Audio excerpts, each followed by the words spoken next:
తెలంగాణ వ్యాప్తంగా ఎక్కడ చూసినా హైడ్రా పేరే ప్రత్యేకంగా వినిపిస్తుంది.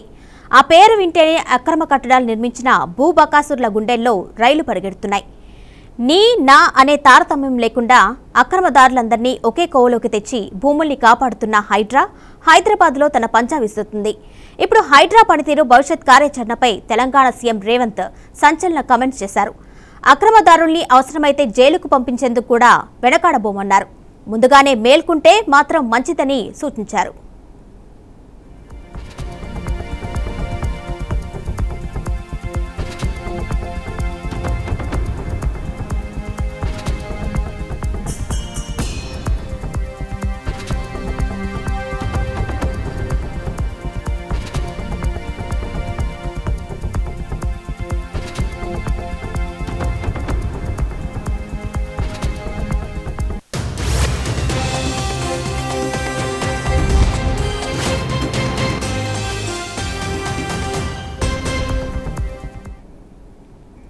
హైదరాబాద్ లో జరిగిన పోలీస్ అకాడమీలో పాసింగ్ అవుట్ పరేడ్ కార్యక్రమంలో సీఎం రేవంత్ హాట్ కామెంట్స్ చేశారు.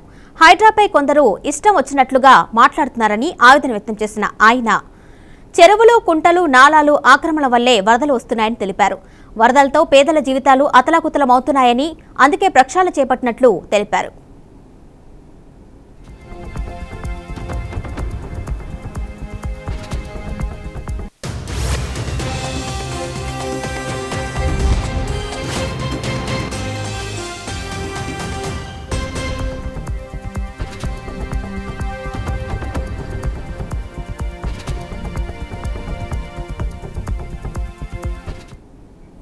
చెరబట్టిన వారి నుంచి హైడ్రాతో చెరువుల్ని విడిపిస్తున్నామన్న రేవంత్ అవసరమైతే అక్రమదారుల్ని జైలుకు పంపేందుకు కూడా వెనకాడబోమన్నారు. ఆక్రమించుకున్న చెరువుల్ని స్వచ్ఛందంగా వదులుకోవాలని అక్రమదారులకు ఆఫర్ ఇచ్చారు. లేకపోతే చెరువుల్లోని అక్రమ నిర్మాణాలను నేలమట్టం చేసి తీరుతామని హెచ్చరించారు.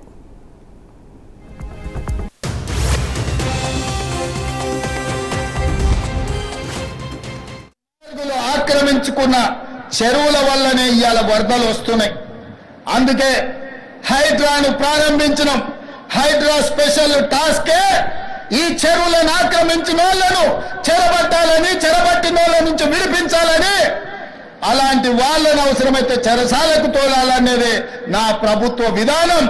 అందులో ఎంత గొప్ప వ్యక్తులున్నా, ఎంత మహామహులున్నా వాళ్ళు చెరువులను వదలక తప్పదు.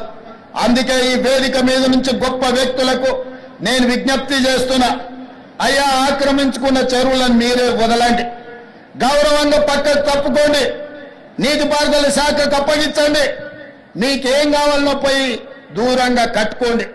లేకపోతే ఉన్న పలంగా నేల మట్టం కూలుతాయి, కూలగొట్టే బాధ్యత నేను తీసుకుంటా.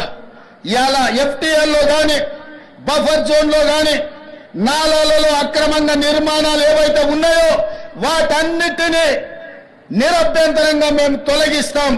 మీరు ఎక్కడికి వెళ్ళినా, మీరు తాత్కాలికంగా కోర్టుల నుంచి ఏమన్నా తెచ్చుకున్నా న్యాయస్థానాలలో కూడా కొట్లాడి ఆ స్టేలను వెకేట్ చేయించి మీరు ఆక్రమణలు తొలగిస్తాం.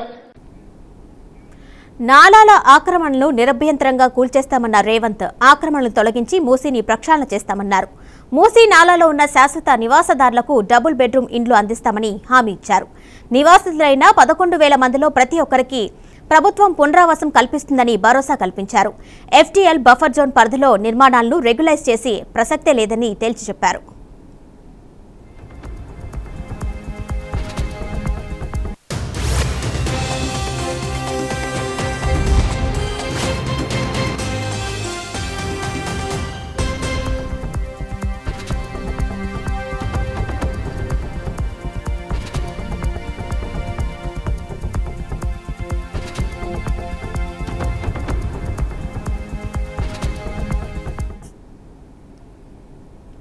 హిమాయత్ సాగర్, ఉస్మాన్ సాగర్ దగ్గర కొందరు ఫామ్ హౌస్లు కట్టుకున్నారని ముఖ్యమంత్రి రేవంత్ రెడ్డి గుర్తు చేశారు. ఫామ్ హౌస్లోని డ్రైనేజ్ నీరు జంట జలాశయాల్లోకి కలుపుతున్నారని చెప్పారు. చెరువులు, కుంటల్ని ఆక్రమించి కట్టిన కట్టడాల వల్ల ఆకస్మిక వరదలు వస్తున్నాయన్నారు. అక్రమదారులు ఎంతటి వారైనా వదిలిపెట్టేది లేదన్న ఆయన ఎఫ్టీఎల్ బఫర్ జోన్స్లో నిర్మించిన అక్రమ కట్టడాలను కూల్చివేసే బాధ్యత తమదే అని స్పష్టం చేశారు.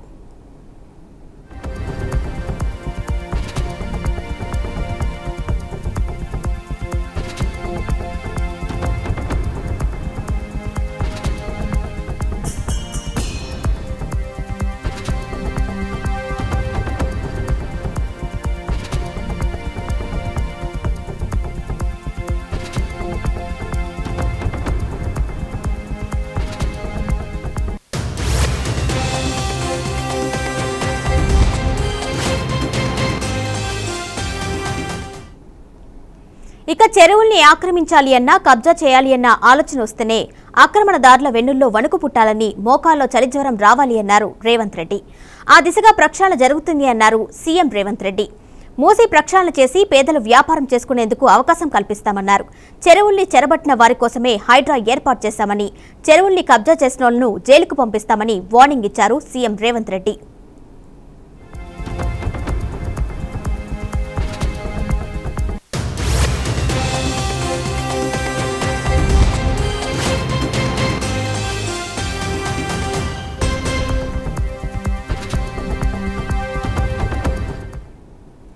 మరోవైపు హైడ్రాకు ఇటీవల సీఎం రేవంత్ ప్రత్యేకంగా పోలీస్ అధికారులు సైతం కేటాయించారు.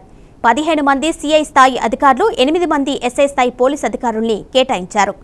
ఈ మేరకు డిప్యూటేషన్ ఆదేశాలు ఇస్తూ డీజీపీ కార్యాలయం ఉత్తర్వులు జారీ చేసింది. ఇక వీకెండ్ వచ్చిందంటే చాలు హైడ్రా దూకుడు నడుస్తుంది. అంతేకాకుండా అక్రమ నిర్మాణదారుల కంటి మీద కొనుకు లేకుండా చేస్తున్నారు.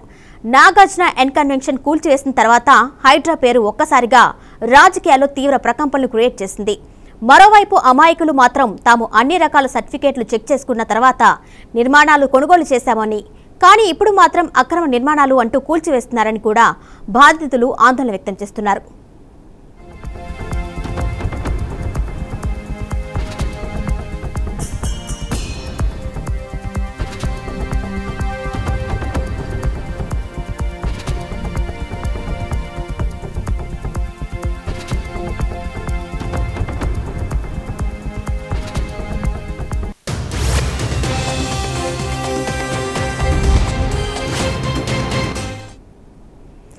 మరోవైపు ఇప్పటి నుండి కొత్తగా ఇళ్లను కొనుగోలు చేసేవారు చెరువులు, నాలాలకు సమీపంలో ఉన్న భవన నిర్మాణాలను కొనుగోలు నిర్మాణాలకు హైడ్రా ఎన్ఓసీ అనుమతి తప్పనిసరి చేసేలా నిర్ణయాలు తీసుకుంటున్నట్లు తెలుస్తుంది.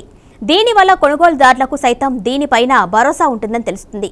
హైడ్రా ఇచ్చిన ఎన్ఓసీనే బేస్గా చేసుకుని మిగతా డిపార్ట్మెంట్లు ఇంటి నెంబర్, నల్లా, విద్యుత్ కనెక్షన్లు సైతం ఇస్తారు అనే విషయంపైన కూడా అధికారులు చర్చలు జరుపుతున్నారని తెలుస్తుంది.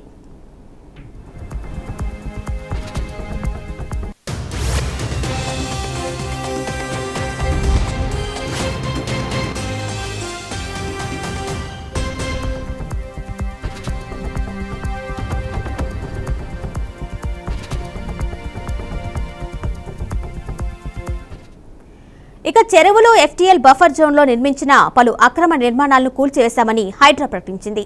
జీహెచ్ఎంసీ పరిధిలో 23 ప్రాంతాల్లో 262 నిర్మాణాలను కూల్చివేసినట్టు వెల్లడించింది. తద్వారా 111.72 ఎకరాల భూమిని స్వాధీనం చేసుకున్నట్లు తెలిపింది.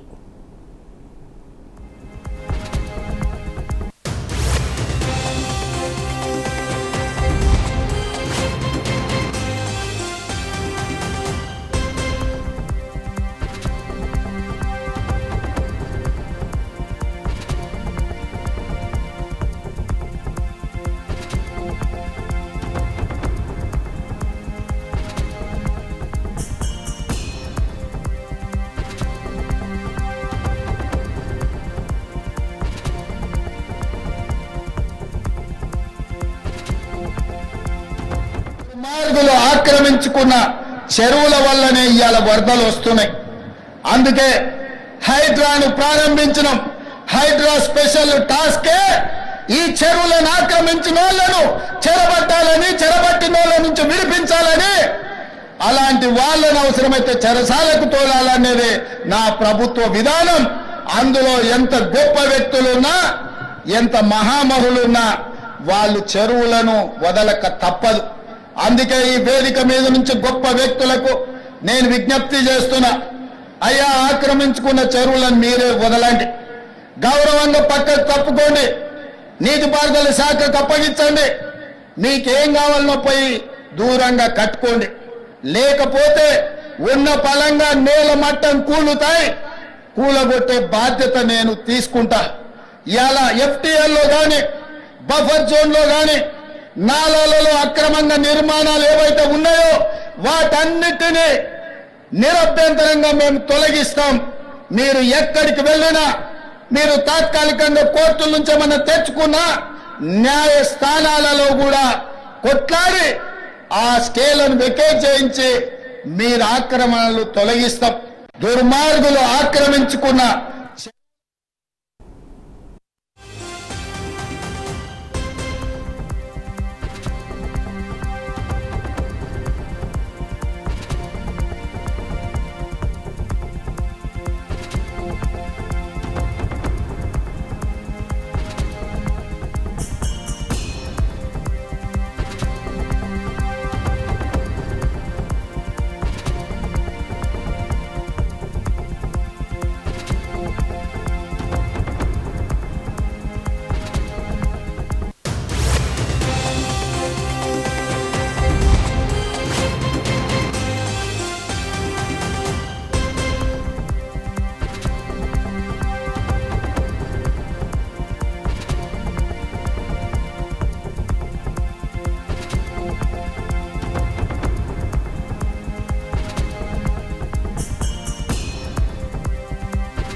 తెలంగాణ వ్యాప్తంగా ఎక్కడ చూసినా హైడ్రా పేరే ప్రత్యేకంగా వినిపిస్తుంది. ఆ పేరు వింటేనే అక్రమ కట్టడాలు నిర్మించిన భూబకాసురుల గుండెల్లో రైలు పరిగెడుతున్నాయి. నీ నా అనే తారతమ్యం లేకుండా అక్రమదారులందరినీ ఒకే కోవలోకి తెచ్చి భూముల్ని కాపాడుతున్న హైడ్రా హైదరాబాద్లో తన పంజా విసురుతుంది. ఇప్పుడు ఆ హైడ్రా పనితీరు భవిష్యత్ కార్యాచరణపై తెలంగాణ సీఎం రేవంత్ రెడ్డి సంచలన కామెంట్స్ చేశారు. అక్రమదారుల్ని అవసరమైతే జైలుకు పంపించేందుకు కూడా వెనకాడబోమన్నారు. ముందుగానే మేల్కుంటే మాత్రం మంచిదని సూచించారు.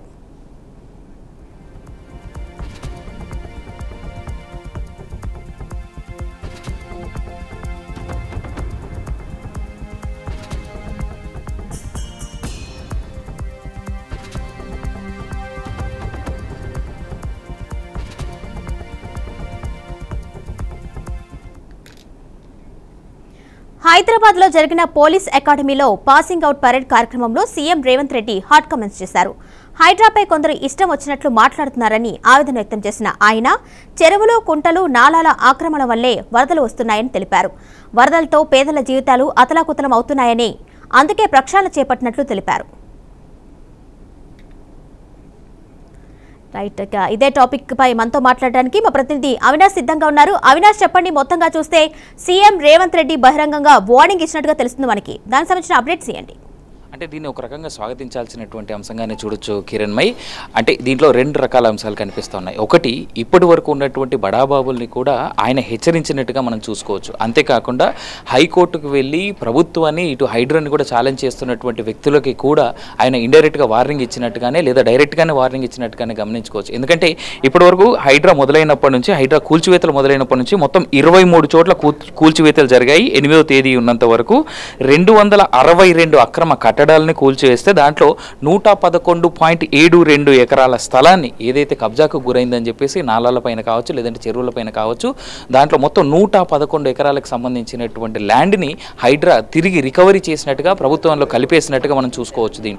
దీంట్లో ఇదే కాకుండా ఎప్పుడు హైడ్రా మీద కామెంట్ చేసేటువంటి వ్యక్తులు ఎవరైతే ఉన్నారో వాళ్ళు క్లియర్గా అర్థం చేసుకోవాల్సింది ఏంటంటే, ఇటు ఎమ్మెల్యేలు, ఎంపీలు లేదా ఏదైనా పొలిటికల్ పార్టీకి సంబంధించినటువంటి వ్యక్తుల యొక్క స్థలాలను వీళ్ళు నిజంగా కొట్టేస్తారా లేదా అనేటువంటి అంశం కూడా ప్రశ్నార్థకంగా మారినటువంటి ఈ తరుణంలో ఇవాళ ఆ రంగనాథ్ రిలీజ్ చేసినటువంటి డీటెయిల్స్ ప్రకారంగా మనం చూసుకుంటే, ఇటు దానం నాగేందర్కి సంబంధించినటువంటి ల్యాండే కావచ్చు, లేదంటే ఎంఐఎం లీడర్స్కి సంబంధించింది మహమ్మద్ ముబీన్కి సంబంధించింది, బహదూర్పుర ఎమ్మెల్యేగా ఉన్నటువంటి మహమ్మద్ ముబీన్ ఎవరైతే ఉన్నారో ఆయనకు సంబంధించినటువంటి ల్యాండే కావచ్చు, లేదంటే మిర్జా రెహమద్ బేగ్ ఎమ్మెల్సీ ఎంఐఎం పార్టీకి సంబంధించినటువంటి వ్యక్తి యొక్క ల్యాండ్స్ని కావచ్చు, కూడా అక్కడ ఉన్నటువంటి బిల్డింగ్స్ని కొట్టేసి వాళ్ళ ఆ ల్యాండ్ని తిరిగి రికవరీ చేసినట్టుగా కూడా మనం ఇక్కడ గమనిస్తూ ఉన్నాం. సో ఈ సందర్భంగా ఎలా గమనించుకున్నా ఓఆర్ఓ స్పోర్ట్స్కి సంబంధించినటువంటి పల్లం రాజు గారికి సంబంధించిన, పల్లం రాజు బ్రదర్స్కి సంబంధించినటువంటి ల్యాండ్నే కావచ్చు వాళ్ళు కబ్జా చేసినటువంటిది. తర్వాత ex TTD member Kaveri seeds owner, తర్వాత జీవి భాస్కర్ రావు స్ట్రక్చర్స్, తర్వాత Shri Sunil Reddy contested MLA candidate BJP నుంచి మంతని కాన్స్టిట్యున్సీ నుంచి ఎవరైతే ఉన్నారో ఆయనకు సంబంధించినటువంటి ల్యాండ్ని కూడా, అదే కాకుండా నాగార్జునకి సంబంధించినటువంటి ఇన్కన్వెన్షన్ కావచ్చు, లేదంటే దానం నాగేందర్ బంజారా హిల్స్లో ఉన్నటువంటి ల్యాండ్ని కావచ్చు, ఇదంతా తిరిగి రికవరీ చేసుకున్నామనేటువంటి మాట ఇవాళ వాళ్ళకి ఇచ్చినటువంటి ఆ రిపోర్ట్లో క్లియర్గా ఉంది. ఏదైతే 23, 26 లొకేషన్స్లో ఏదైతే బిల్డింగ్స్ తీసేసి వాళ్ళు రికవర్ చేసినట్టు 111 ఎకరాలు ఉందో దాంట్లో ఎన్ని డీటెయిల్స్ కనిపిస్తూ ఉన్నాయి. సో కాబట్టి రీసెంట్గా ఇచ్చినటువంటి ఇటు వాసవి కన్స్ట్రక్షన్స్ ఏదైతే చెరువును కబ్జా చేసిందని చెప్పేసి మాట వినిపిస్తూ ఉందో, అటు వాసవి కన్స్ట్రక్షన్స్ కావచ్చు, లేదంటే మురళీమోహన్కి సంబంధించినటువంటి జైబేరికి కావచ్చు, లేదంటే మిగిలిన కంపెనీస్, కన్స్ట్రక్షన్ కంపెనీస్ లేదా రియల్ ఎస్టేట్ సంస్థలు ఏవైతే ఉన్నాయో వాళ్ళందరికీ కూడా డైరెక్ట్గానే ఆయన హెచ్చరిక జారీ చేసి మీరు తీసేయండి మీకున్నటువంటి కన్స్ట్రక్షన్స్, లేదా మేము హైడ్రా అన్ని చేతులారా మేము మీ కన్స్ట్రక్షన్ తీసేస్తామనేటువంటి మాట ఇక్కడ హైడ్రా చెప్తా ఉన్నట్టుగా మనం గమనించుకోవచ్చు. సో దీన్ని బట్టి చూస్తే క్లియర్గా అర్థమవుతున్నటువంటి మాట ఏంటంటే, ఓ పక్క రేవంత్ రెడ్డి డైరెక్ట్గానే చెప్తా ఉన్నారు, మీరు మీ కన్స్ట్రక్షన్స్ ఏవైతే ఇల్లీగల్గా స్టార్ట్ చేశారో అది నాలాలపైనే కావచ్చు, లేదు అంటే చెరువుల్ని ఆక్యుపై చేసి ఏదైతే చేశారో అవన్నీ మీరు తీసేయండి, లేదా నేనే ఈ హైడ్రాతో నేనే దగ్గరుండి తీసేస్తా అనేటువంటి మాట ఆయన క్లియర్గా చెప్తానే ఉన్నారు. ఇది ఒక రకంగా ప్రజలకి భరోసా ఇచ్చినట్టుగానే గమనించుకోవచ్చు. But at the same time ఇప్పటి వరకు ఉంటున్నటువంటి ఇళ్లను, ఇప్పటి వరకు కూల్ చేసినటువంటి ఇల్లు కావచ్చు, లేదా తీసేసినటువంటి కన్స్ట్రక్షన్స్ ఏవైతే ఉన్నాయో వాటికి సంబంధించి మరి వీళ్ళని అమ్మినటువంటి వ్యక్తుల దగ్గర నుంచి ఏదైనా రికవరీ చేసి ఎవరైతే ఇబ్బందులు పడతా ఉన్నారో ఇది కొని వాళ్ళకి తిరిగి ఏ విధంగా నష్టపరిహారం చెల్లిస్తారనేటువంటి దానిపైన కూడా క్లియర్గా స్టేట్మెంట్ రేవంత్ రెడ్డి ఇచ్చుంటే బాగుండేది అనేటువంటి మాట ప్రజల దగ్గర నుంచి అయితే వ్యక్తం అవుతోంది కిరణ్మయ్. అలాగే అవినాష్, ఇప్పటి నుంచి కూడా కొత్తగా ఎవరైనా హౌసెస్ కొనాలి అన్నా, అలాగే చెరువులు నాలాలకు సమీపంలో ఉన్న భవన నిర్మాణాలు కొనుగోలు చేయాలి అన్నా ఖచ్చితంగా హైడ్రా ఎన్ఓసి అనుమతి వచ్చేలా తప్పనిసరిగా నిర్ణయాలు కూడా తీసుకోబోతున్నట్లుగా రేవంత్ రెడ్డి అయితే చెప్పడం జరిగింది. దానికి సంబంధించిన డీటెయిల్స్ ఇవ్వండి. అంటే దాన్ని క్లియర్గా చూసుకోవచ్చు కిరణ్మయ్. ఇక్కడ రేవంత్ రెడ్డి చెప్పినటువంటి మాటలే కావచ్చు, లేదంటే ప్రజలు కూడా క్లియర్గా అర్థం చేసుకోవాల్సినటువంటి అంశం ఏంటంటే, వాళ్ళు ఇల్లు కానీ లేదా అపార్ట్మెంట్ కానీ కొంటున్నప్పుడు ఎక్కడ కొంటున్నాం, ఎలాంటి చోట కొంటున్నాం అనేటువంటిది చాలా ఇంపార్టెంట్. ఏది ఆలోచించకుండా కేవలం తక్కువ ధరకు వస్తుందో లేదా ఏదైనా రెప్యూటెడ్ కంపెనీ అమ్ముతుంది కదా అని చెప్పేసి కొనడం వల్ల ఇవాళ జరిగినటువంటి పరిణామాలు లేదా ఇవాళ జరుగుతున్నటువంటి పరిణామాలు మనం చూసుకోవచ్చు. ఇదే హైడ్రా మీద కంప్లైంట్ చేస్తున్నటువంటి చాలామంది ప్రజలు కూడా హైదరాబాద్లో గంట సేపు 80 నుంచి 100 మీటర్ల 100 mm వర్షపాతం కనుక పడినప్పుడు ఏ విధంగా ట్రాఫిక్ కష్టాలకు కావచ్చు, లేదంటే ఆ ఇల్లు మునిగిపోయినటువంటి సంఘటనలు కావచ్చు మనం చూస్తూ ఉన్నాం. సో మరి అప్పుడు ఏదైతే వరద రావద్దని కోరుతా ఉన్నటువంటి ప్రజలు ఎవరైతే ఉన్నారో అలాంటి వ్యక్తులే వాళ్ళు ఇల్లు కొనేటప్పుడు లేదా అపార్ట్మెంట్ కొనేటప్పుడు తగినటువంటి జాగ్రత్తలు తీసుకునేది మునిగిపోయేటువంటి స్థలాల్లో ఉందా లేదా మునిగిపోయినటువంటి స్థలాల్లో ఉందా, చెరువులను ఆక్యుపై చేసినటువంటి స్థలాల్లో ఉందా లేదా నాలాలను ఆక్యుపై చేసినటువంటి స్థలాల్లో ఉందా అనేటువంటిది వెరిఫై చేసుకొని, పాత మ్యాప్లని ఆన్లైన్లో అవైలబుల్లో ఉన్నాయి, ధరణి పోర్టల్లో ఇప్పటికే అవైలబుల్లో ఉన్నాయి, లేదా జిహెచ్ఎంసీకి సంబంధించిన వాళ్ళు లేదా హెచ్ఎండిఏకి సంబంధించినటువంటి ఆఫీసుల్లో వెళ్ళి మ్యాప్ని అడిగినా లేదా మేము ఇక్కడ కొంటున్నాము మరి దీనికి సంబంధించినటువంటి డీటెయిల్స్ అడిగినా కానీ ఇచ్చేందుకు అధికారులు ఎప్పుడు సిద్ధంగానే ఉంటారు. సో ఆ సర్వీసెస్ అన్నింటినీ కూడా యూటిలైజ్ చేసుకొని ప్రజలు కొనేటప్పుడు ఏ డాక్యుమెంట్స్ ప్రకారం ఉంది, ఏ చెరువు దీనికి దగ్గరగా ఉంది. ఎందుకంటే చాలామందిలో ఉన్నటువంటి అంటే డబ్బు ఎక్కువగా ఉన్నటువంటి చోట కొంతమందిలో ఉండేటువంటి అలవాటు ఏంటంటే లేక్ వ్యూ గెస్ట్ హౌస్ లేదా లేక్ వ్యూ అపార్ట్మెంట్స్ లేదా లేక్ వ్యూ విల్లాస్ అనగానే చాలా ఎక్సైటింగ్గా కొట్టా ఉంటారు, ఎక్కువ డబ్బులు అయినా పర్లేదు అని చెప్పేసి. సో అలాంటి వాళ్ళు చాలా తీవ్రంగా ఆలోచించాల్సినటువంటి ప్రక్రియ ఇది. ఇంతకుముందు కూడా రంగనాథ్ చెప్పినటువంటి మాట ఒకటి నేను తిరిగి గుర్తు చేయాల్సినటువంటి అవసరం ఇక్కడ ఒకటి ఉంది కిరణ్మయ్య. ఏంటంటే మీరు ఎక్కడెక్కడైతే మునిగిపోయే ప్రాంతాలు లేదా ఎఫ్టీఎల్ జోన్లో కావచ్చు లేదంటే చెరువులు ఆక్యుపై చేసి ఉన్నటువంటి చోట మీరు ఎక్కడైతే కొన్నారో ఆ యొక్క కంపెనీలకి తిరిగి మీ ఫ్లాట్స్ మీరు ఏదైతే అడ్వాన్స్ ఇచ్చారో లేదా ఏదైతే కొన్నారో అది తిరిగి ఆ కంపెనీస్కి ఇచ్చేసి మీ డబ్బును మీరు రికవరీ చేసుకోండి అనేటువంటి మాట కూడా ఇంతకుముందు ఆయన చూచాయిగా సజెషన్ చేసినట్టుగా ఉన్నారు. ఆ సజెషన్ని కూడా ప్రజలు గుర్తెరగాలని చెప్పేసి ఈ సందర్భంగా మన ఛానల్ సాక్షిగా గుర్తు చేయాల్సినటువంటి అవసరం కూడా ఉందని నేను భావిస్తా ఉన్నాను Kiranmayi. Right Avinash, thank you.